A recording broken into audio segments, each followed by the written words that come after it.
I believe this is the last of this panel of the day. So I'm really honored to be a team company of my fellow panelists, and I want to introduce them, although we have spoken and met before, so I will let them kindly introduce themselves. Good afternoon. Salam alaikum. My name is Kendall Wilson. Just finished my PhD in generative AI and digital leadership. I come from a construction background out of Philadelphia, Pennsylvania, and am currently have a startup, which is DigitAlchemy, which is urban intelligence leveraging AI. Hi, Hasan Algarhy. I'm founder of Duverse. So what we do is that we offer smart city solution, where we offer solutions like autonomous drones, autonomous vertical gardens, smart benches and litter bins. So we work with municipalities and urban planners to enhance the way we design, build, and operate in our cities. Good afternoon. My name is Dmitry Aksenov. I'm the co-founder and CEO at netzero.com. We're an AI company. We help some of the largest organizations here in the region and government customers apply artificial intelligence in the domain of sustainability. Well, excellent. Thank you, gentlemen, for introducing yourself. And we're going to be discussing a very interesting topic in terms of how can AI be used to sustainably build real assets. And Dmitry, since you're sitting further away from me, I'll start with you. So, in your opinion, where in the building life cycle, you have the design, the build, construction, and the post-build, operate. Well, where do you think in the building life cycle can AI deliver the greatest sustainability gains? It's definitely the operational phase, hands down. Buildings operate for 50 years or more. And if it's an AI-powered, AI-enabled building, you can realize efficiency gains from artificial intelligence on an annual basis. So today you could use AI to save energy and optimize HVAC based on occupancy. That's trending today. Tomorrow it can be using AI to smart energy procurement. Then it can be using AI to optimize the efficiency and productivity of people inside those buildings. So year by year, as technology matures, you're going to continuously realize efficiency gains, and that compounds, and that creates meaningful, measurable impact both on the sustainability of the building, but also on the cost and expenses that are involved in operating a building. Well, I would disagree with you. I mean, the amount of impact AI can generate is huge. So I'd like to ask Hasan, since you're an expert in this area, how early do you think should AI-driven design tools be introduced meaningfully so you can influence the outcomes across, energy, power, water, carbon, etc.? So definitely as soon as the project starts, and then as early as possible, and then you should start implementing it throughout the whole life cycle of the project. So starting from the planning phase, design phase, construction phase, we saw the previous presentation was an excellent demonstration on how to utilize it in the construction phase, as well as even after handing over the project, because you got to monitor these tools, see how effective they are, and then you need to modify and enhance these tools. I actually have an approach to this. I like to call it a 3-pillar approach. So the 3 pillars are technology, data, and decisions. So obviously, you got to get it right in the first place, yeah? So there is a wide range of technologies, AI-driven design technologies in the market. So you got to select the right technologies that would work for your project and use case. And it's not necessarily that the current off-shelf or trending technologies are the ones that are right for your project. So if you're not confident enough to do this selection, hire some expert who can assist you with this, because again, you got to get it right in the first place. And then the data, you got to first define the outcomes needed from these data, the right data sets, whether it's historical data, predicted data, or refined data. And then the decisions, because without execution, I've seen many projects with greens about AI and stuff, but they don't actually execute that because they didn't get the first 2 pillars right. So the short answer is that definitely as soon as the project starts. You touched on a very important expert about getting the right experts. So I'd like, Dr. Wilson, your views on how does AI and automation change the collaboration that you need between architects, engineers, developers, and operators? I think so. One of the key tools when we talk about when we're going to implement AI, we need to first understand what types of AI we're going to implement. Are we going to use LLMs, SLMs, generative AI? So we need to look at our processes and procedures and then put them into buckets, and then look at what tasks are somewhat repetitive, or tasks that we want to run scenarios on. So as the gentleman spoke, when we were looking at a very early phase, if we use Reba, so most of you are probably familiar with Reba, if we use that in the early stages of 0 and 1, we can use AI, you can use generative AI and the digital twins, as the other gentleman was speaking as well, and we can sort of supercharge Dynamo or Grasshopper to run these simulations early and have these visualizations very early to get actionable intelligence. Right? So we want to get intelligence that we're using to make decisions that will then have an impact by the time we hit IFC. By the time we go to construction, we have already run through 15 to 20 scenarios to try to figure out what is the best optimal use of the land use, or what is the best optimal use of the property sites, or any land classes and things of that nature. So I would say very early on in those stages, but the main thing is to understand what type of AI you're going to use and what processes you're going to put in each of those buckets. I think that makes sort of sense. And assume we get the right tools and everything in place. There is still a big trade-off to be made, and I'd like Asim your view on it.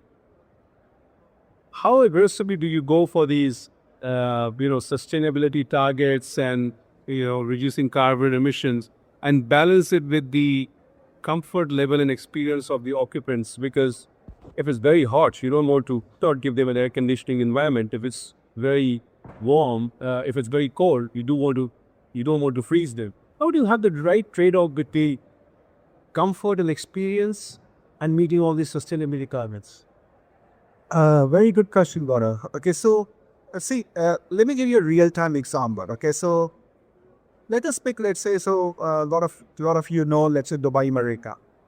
So a piece of land which is having around 100 different asset owners sitting on it, which are going to have 100 different rules be utilized, which is again managed by either 50 different facility management companies. And you're coming from JLN to understand where exactly I'm going. The biggest problem with it comes is everyone is working in silos.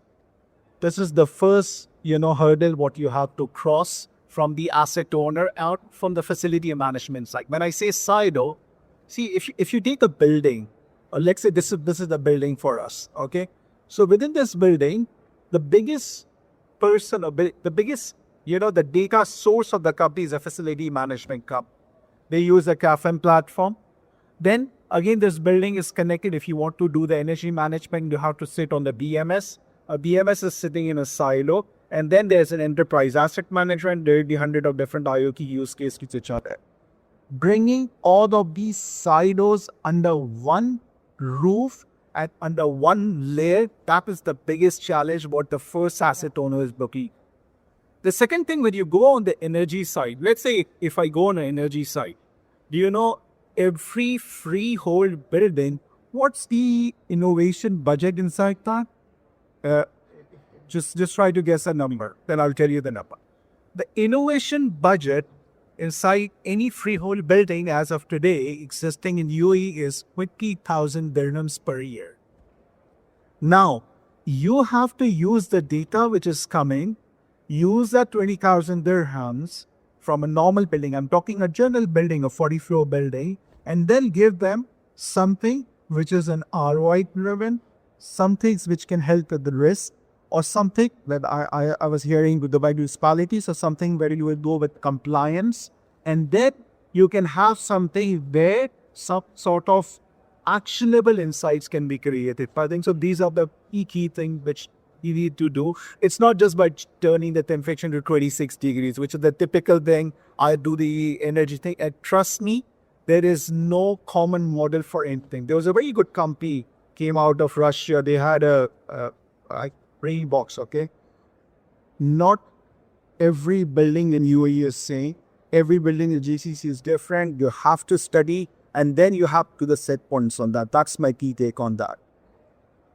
Well, that's a great answer. And I'll tell you personally, I think that that's my personal choice. I don't like air-conditioned environment with 16 degrees or 17 degrees temperature. So when I'm in my office in Riyadh, I tell them just pump it up, Save some HVAC cooling and power consumption, because why should I sit with a jumper on? I'd rather be without that. But now I put a question for all of you. So we all, I think, look, we are evangelists out here. So we always believe that AI tools should be used. But the reality is different. The adoption is poor. I'm being myself critical of it. But I want to understand why you think that there are barriers to adoption. Is it cost? Is it trust? Is it security? So, all of you, whoever wants to answer first, but would like to really understand from you, based on your experience, what you think are the barriers to adopting AI tools and bringing it mainstream.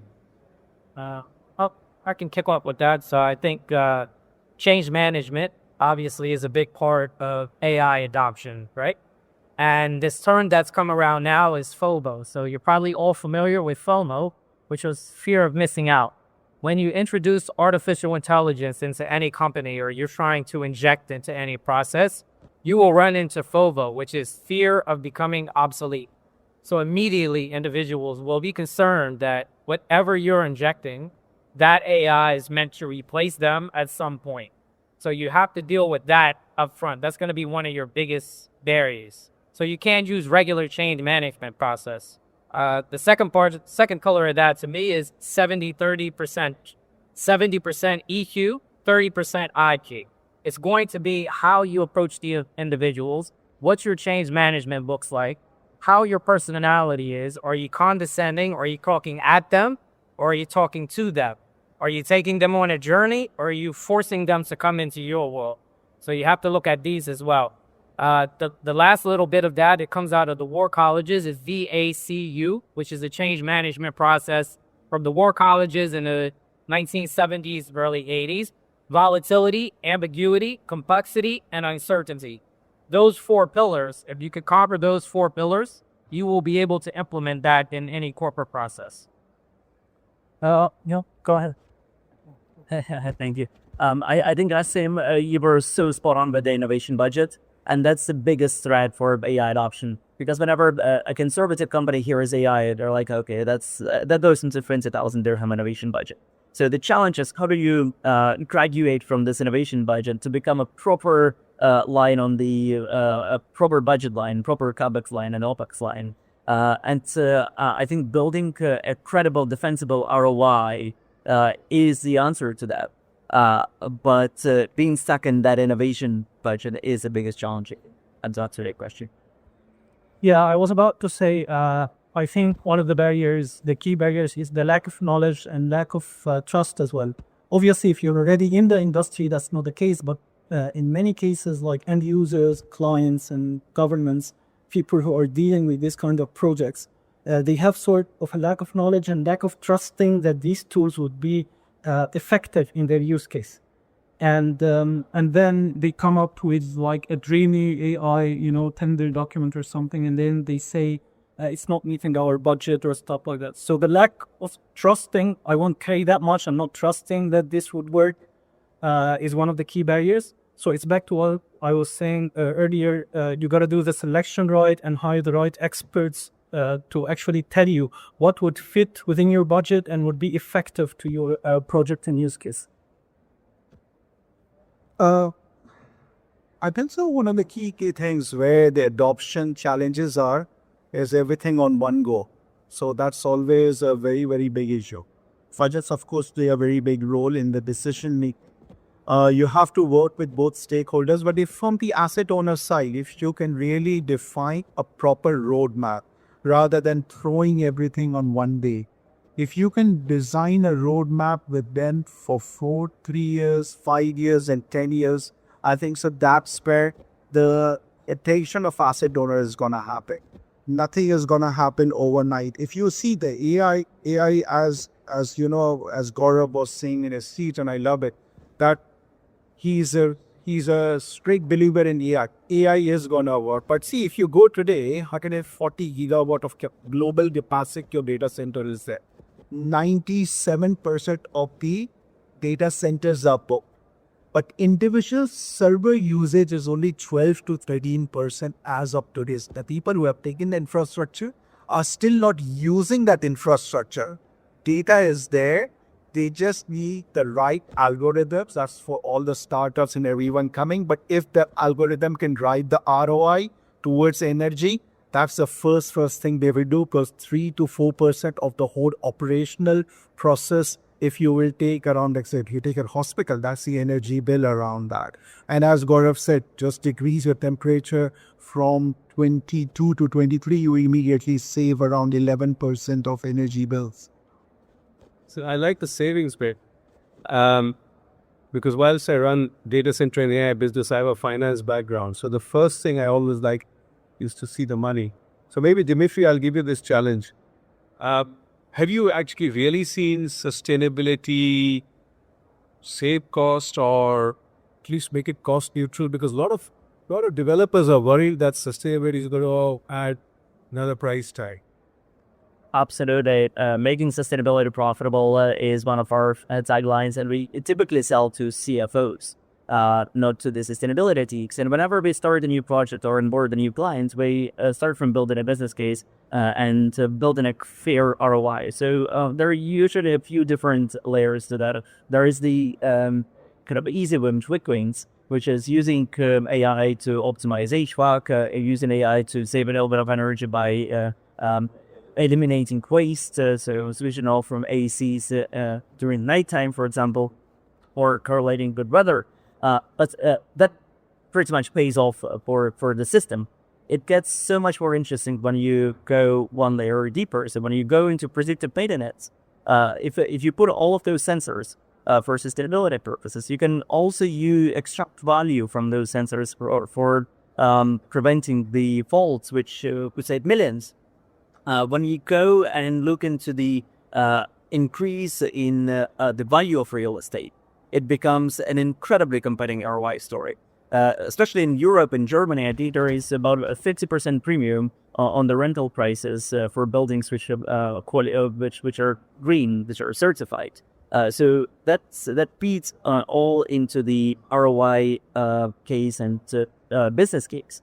And we've seen that you're able to 10x investment quite easily and quite reliably with today's costs of deploying AI and the benefits that it can bring. Well, what to that? You know, when we have a follow-up discussion, apart from looking at a technology platform, I'll be looking at the Excel sheet as well. Dr.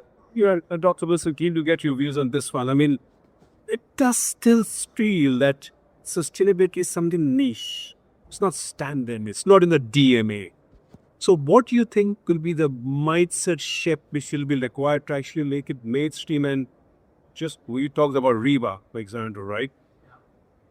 How do you embed it as something which is, you don't have to even think or debate about? I mean, I'm surprised that we're on this panel debating and not throwing these rocks at you guys, or you're answering very well.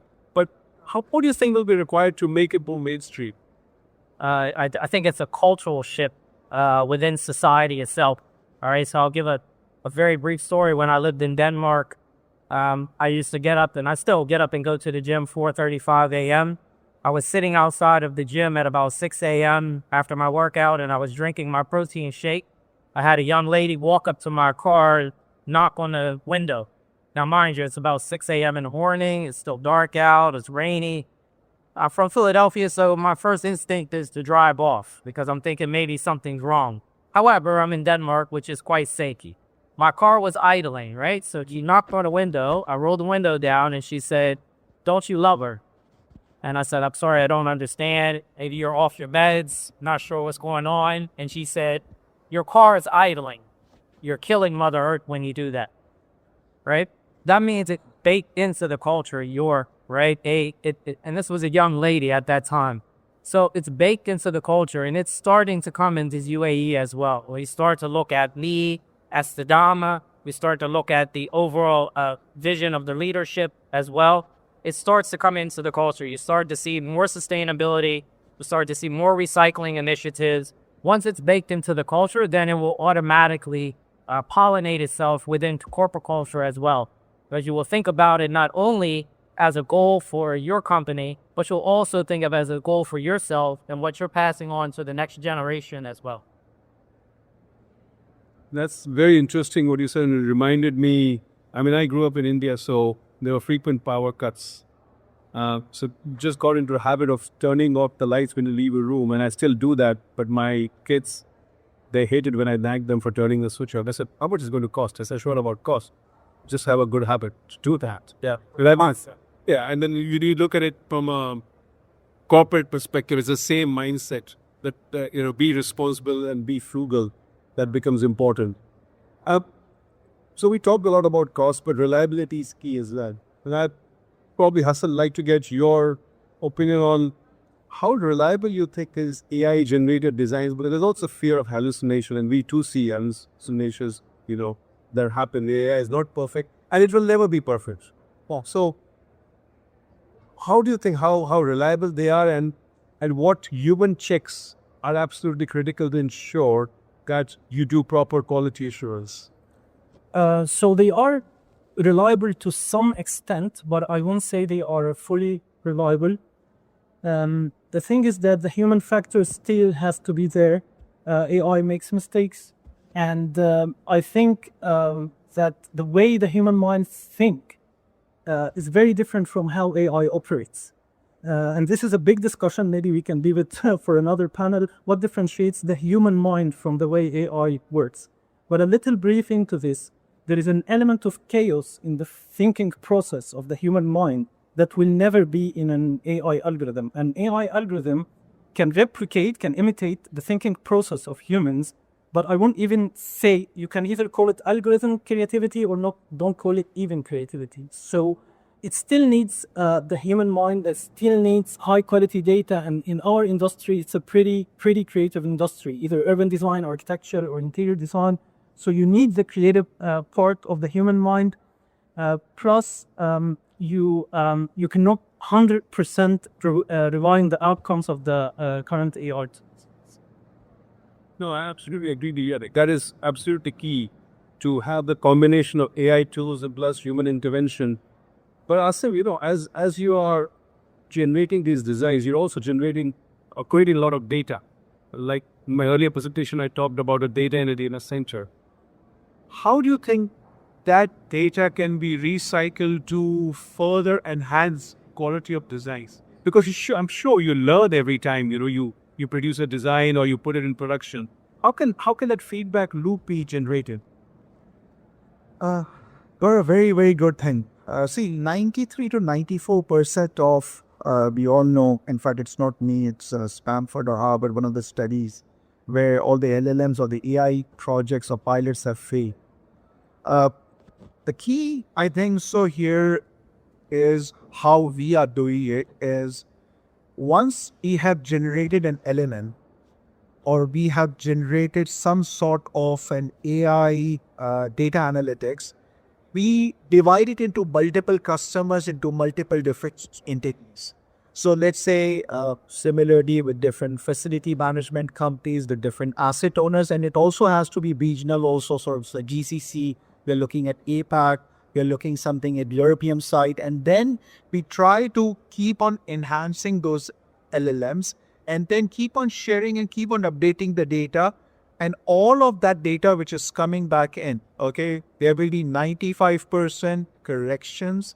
But over time, we have seen that within 1 year time, it really, really helps out.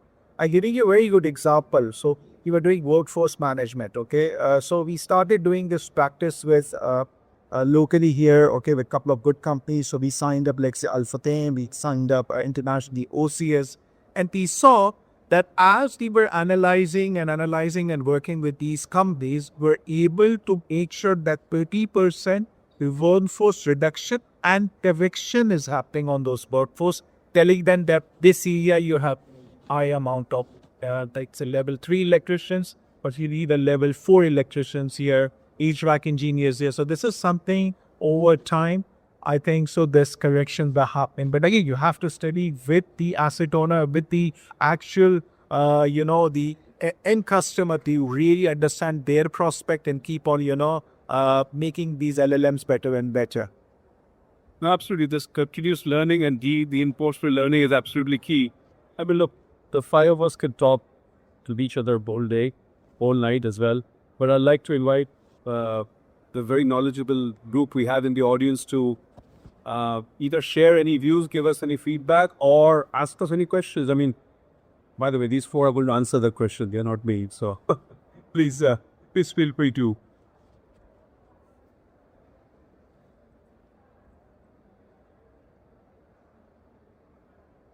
Hi, I'm Dr. Shiva. I'm a AI researcher working on sustainability in AI.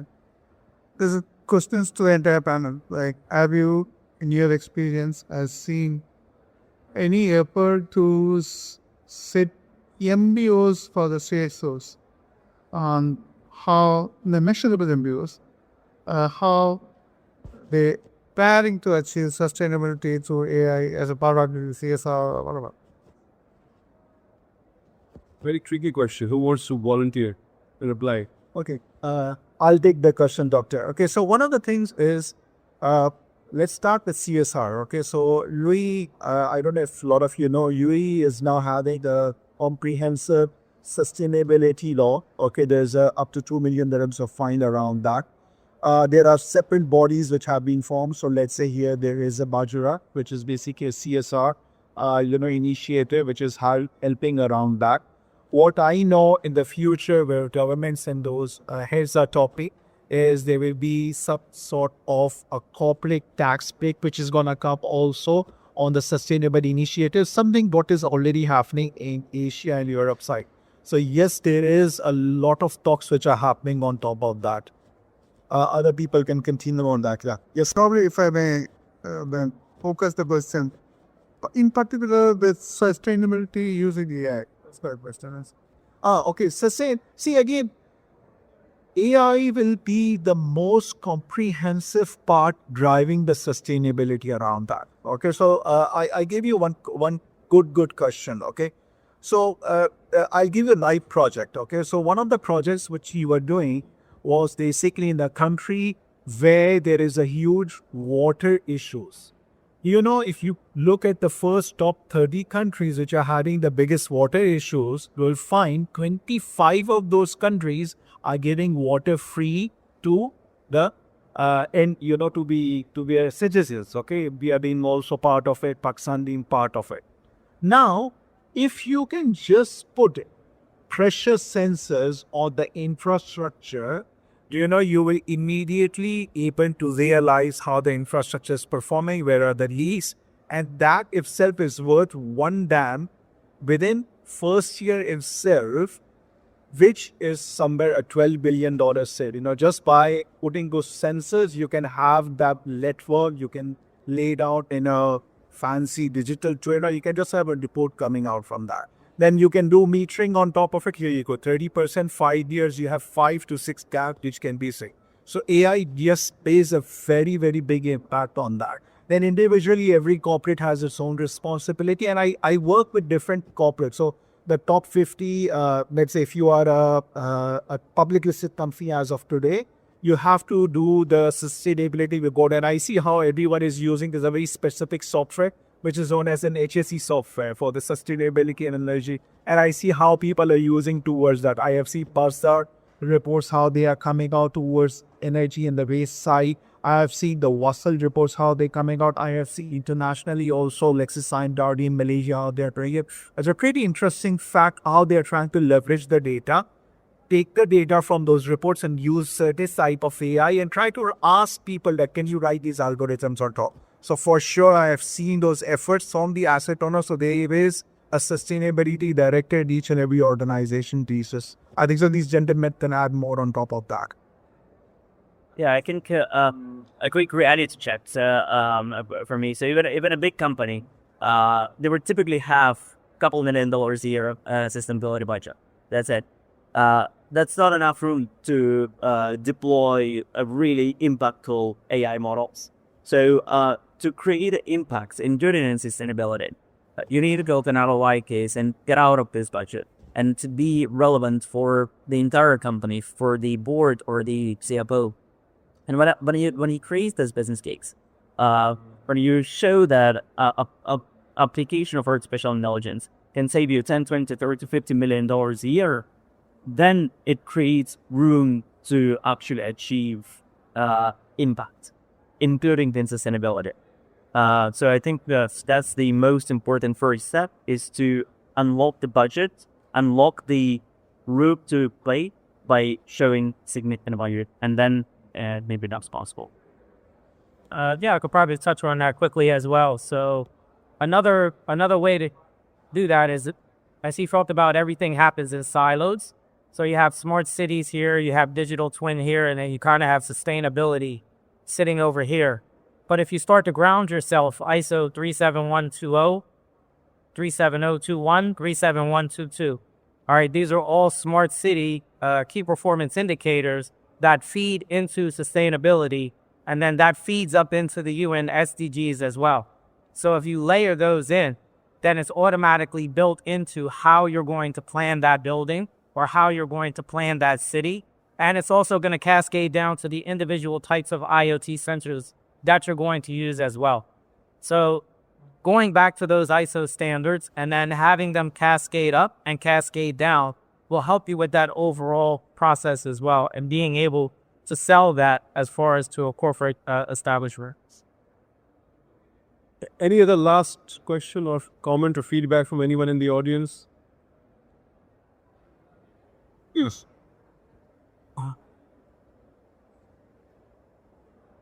So I know that AI, to generate, like when you ask AI a question, it actually use a lot of generators which have impact on the environment itself.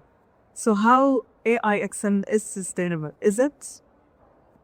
I'll take that. We spoke about this yesterday. So moving from LLMs to SLMs is one way we can do that. So large language models is what you use for ChatGPT or Anthropic, and when you ask the question to that, it's burning up a lot of energy, right? If you boil that down and you just use SLMs, meaning if you're going to be talking about sustainability for UAD, if you push in 30 to 40 specifications and regulations, and then you just interrogate that SLMs, that small language model, you'll be using about a tenth of the power of the kilowatts that you would have used, because you're only going to be hitting 2 billion data points versus an LLM, which is 10, 15 billion data points. So that's one way that we can do that, is start to focus on SLMs. And also that's good for data sovereignty, because if you're within a particular company, you don't want your data moving across and training someone else's LLMs as well. And you don't necessarily want your data going out to Anthropic and ChatGPT. So you bring those SLMs in your own silo, then you have data sovereignty within your company as well. I think that's a valid point, and the reality is that not always you'll have a one-to-one relationship between you use AI and is AI saving something. Sometimes it could work, like you could use AI to find a shorter route, and yes, then the amount of energy being consumed for that AI could be offset by you, say, traveling a smaller distance. But it's not always going to be the case. But where the human race is today, we are going to consume AI in every walk of life. So the best is to make it as sustainable and as green as possible, and hopefully cause less damage as we, to the maximum extent we can. I think the honest and short answer is that AI is not sustainable. We should say that straightforward. It's not sustainable, and it's adding a huge burden in terms of energy consumption and greenhouse. Now you can offset that. People are working to train the algorithms to find ways to do it in a more shorter way and consume less energy. But as of now and for the coming years, it's not. But you could argue that, look, flying planes all around the world are not sustainable, right? but we can't go back to 120 years ago where there was no aircrafts, right? So that's why I said the evolution of human race is such that we will consume AI. We win. We gotta use it, but in terms of is it sustainable or no, as of now, it's not. You're going opposite here. I think so where the sustainability is done. So let's say there will be a lot of change in the pricing. So if you're writing an LLM today on certain pricing on ChatGPT, to become, let's say, ChatGPT, it has to be sustainable. The $19 subscription has to change to $250 subscription. Okay, so somewhere down the lane, things will happen. But where the good AI is going to work? Study, let's say, Oracle or SAP, and if you see the trends, what they're doing, they are training the AI on the data, what they are carrying around that. So that's where I think so AI is going to progress rather than, asking, laws and, religion and all the other shopping questions what people these days ask on AI, or writing long, emails what my employee write not makes any sense. Something like that. And so there will be a change for sure. Excellent. Well, I think thank you very much for the participation. I thoroughly enjoyed this panel. So, immensely grateful to my fellow panelists for joining. We have been told that we have to vacate the stage now, but we'd be happy to sort of connect with you all later on and continue discussion. I'm sure all five of us can probably speak about this and listen to you all also till the cows come home. So thank you very much, my fellow panelists, and for the audience for staying with us past 4 o'clock.